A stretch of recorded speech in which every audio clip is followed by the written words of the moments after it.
Hey, it's Marley from the Energy Boutique, and welcome to this episode of ASTRO CLASS. So in this episode, I want to explore just taking a good look at the houses and taking a look at the rulership of the houses and where the zodiac wheel leads us in this evolutionary path of who it is that we are and what it is that we create and how it is that we share what it is that we create with the world. And of course, what that means for the collective, because of course, that's what astrology is all about, is the personal evolvement, the individual evolvement that, of course, spills over and helps the greater, grander collective. So this is the natural zodiac wheel, and I just want to talk about it for a second. Of course, it can be very overwhelming to look at if you are new to astrology, but I feel like we have to cover a little bit of the basics, and I'm just going to kind of verbal vomit some information at you and just kind of show you where the connections are in astrology. So obviously, this is the zodiac wheel. In your own birth chart, of course, it's not going to be as neat and tidy as this one because this is what we call the whole sign wheel. So this kind of gives us equal parameters of the pieces of pie, if you will, pieces of pizza, whichever you prefer, divided equally, okay? So each house has 30 degrees, and in most charts, you will see, these little lines that indicate the markers of 10 degrees, 20 degrees, and of course, this particular hard line would be at the 30 degree. We may at some point dive into an astro class where we talk about the deacons, because this is what they're called. The 0 to the 10th degree is the first deacon. 10 to 20 degree is the second deacon, and then 20 to the 30th degree is the third deacon, and they all have individual rulerships.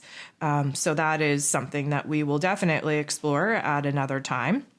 But I just kind of wanted to give you guys a little bit of an overview on what we're talking about here, because there's obviously different layers to astrology. So in this whole sign, this, natural zodiac wheel, we have all of the houses.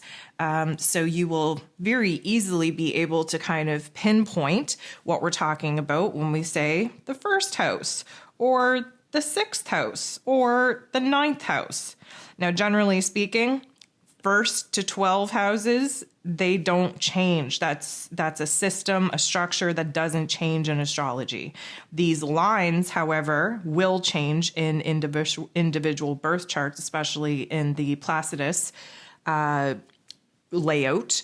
And that's kind of what makes us all unique, is that some of us have big houses, some of us have little houses, some of us encompass, 3 signs in a house. Some of us just have 1. And that's why, it really comes down to the individual birth chart. So one of the things that I wanted to talk about is, rulerships. You'll often hear me talk about, so-and-so, like Mars, for example, naturally rules over Aries energy, naturally rules over the first house.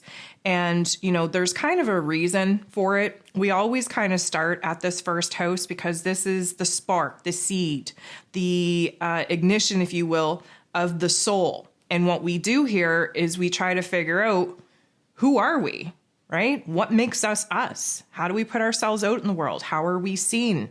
What do we look like? All of these things that make up our visual image and our ego and our personality starts at the first house. As we move through the zodiac wheel, we come into the second house where, we have a certain sense of identity. Now, what are we going to do with it? What do we value within ourselves? This is like where the relationship with self starts. How do we value ourselves? How do we take care of ourselves? How do we build, proper routines in our lives in order to support ourselves? The relationships that we have with other people, what that means in relationship to who it is that we are as the individual. The worth is more than just self-worth. The values are more than self-values. It turns into money matters as well, because the second house is definitely to do with money. When we come into the third house, this is an air house. Gemini energy.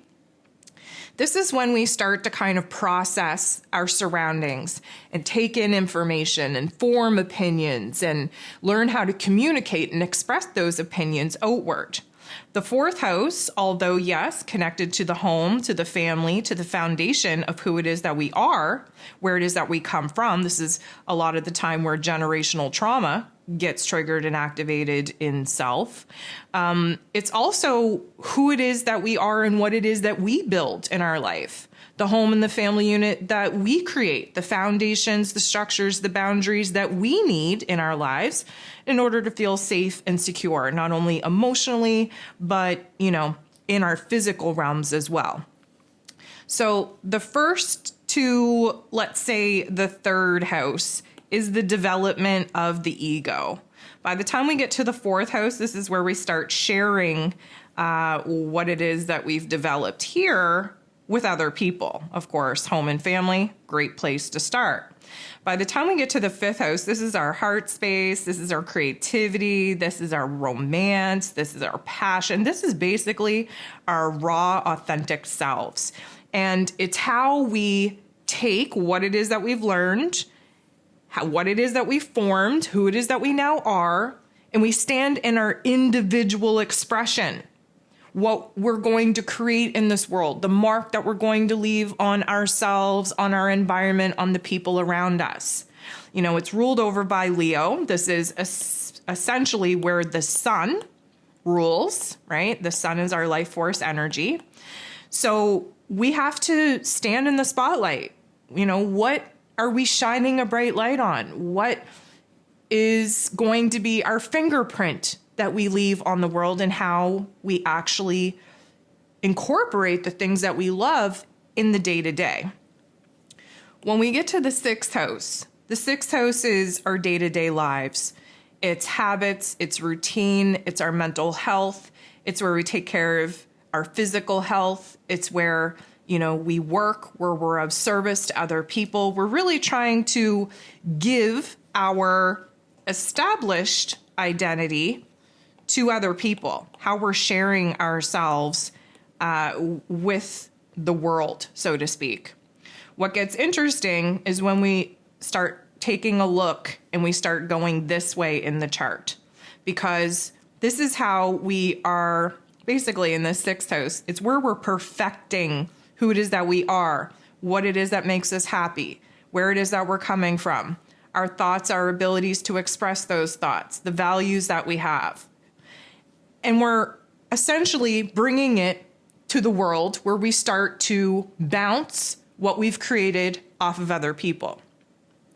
When we start seeing ourselves in the relationship to the world around us, the relationship to the people around us, this really tells us how strong it is that we are in our beliefs, in our passions, in what it is that we've created, in what we think, in what we value, what we've built, and essentially changing who it is that we are.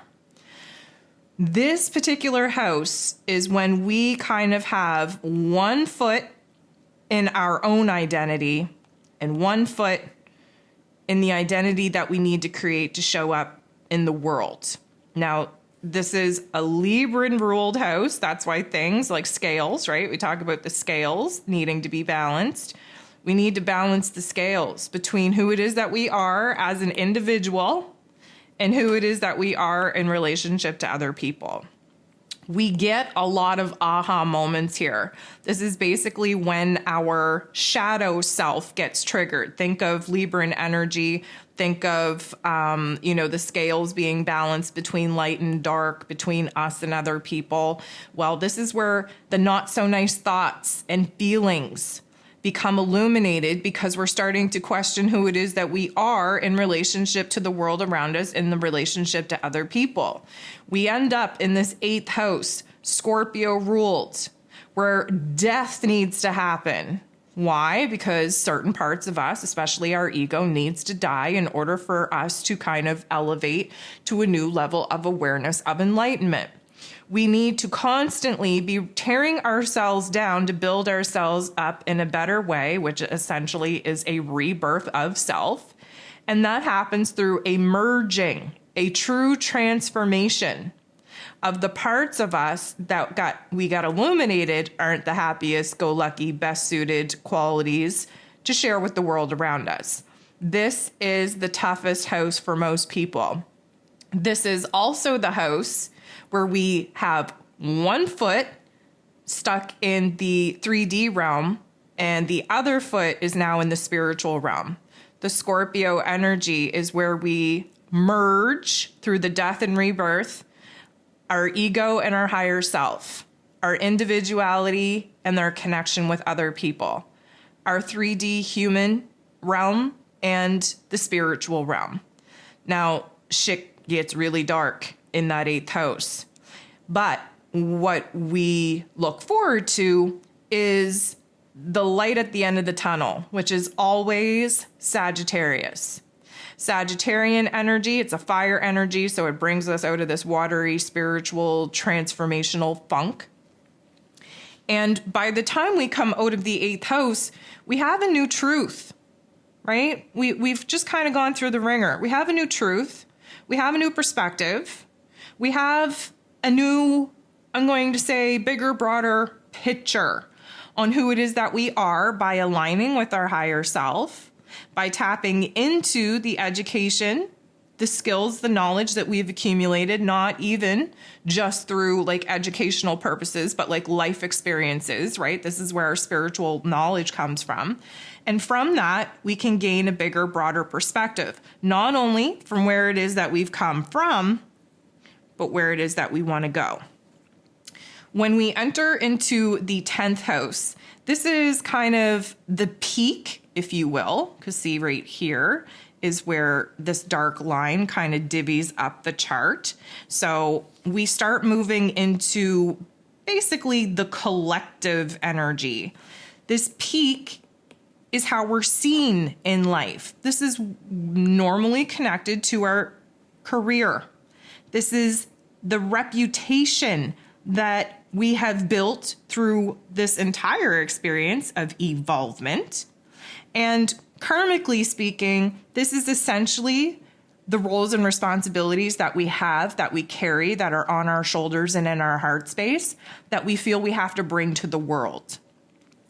This particular house is very heavy. There's a whole lot of energy, a whole lot of responsibility. And although we are at our peak, we are kind of wearing a mask, if you will, to hide how much weight that we're actually carrying.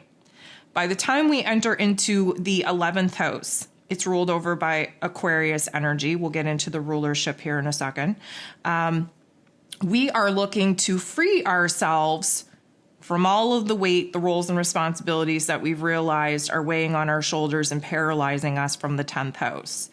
This is where we push the boundaries, where we set ourselves free, where we become a little bit more independent, where it is that we have a want, need, and desire to connect with the world around us, where it is that we become a little bit more visionary. We snap out of the limitations that we have identified, we just came from, and now we're like setting ourselves up to dream a bigger dream, where hopes and wishes, dreams, goals, visions, all of that is concerned. And we are looking to operate from the highest mentality, from the observer mind, so that we can essentially boss ourselves up to the next level of the self that we've accumulated throughout this zodiac wheel. The 12th house is where it all falls apart and it all falls into place.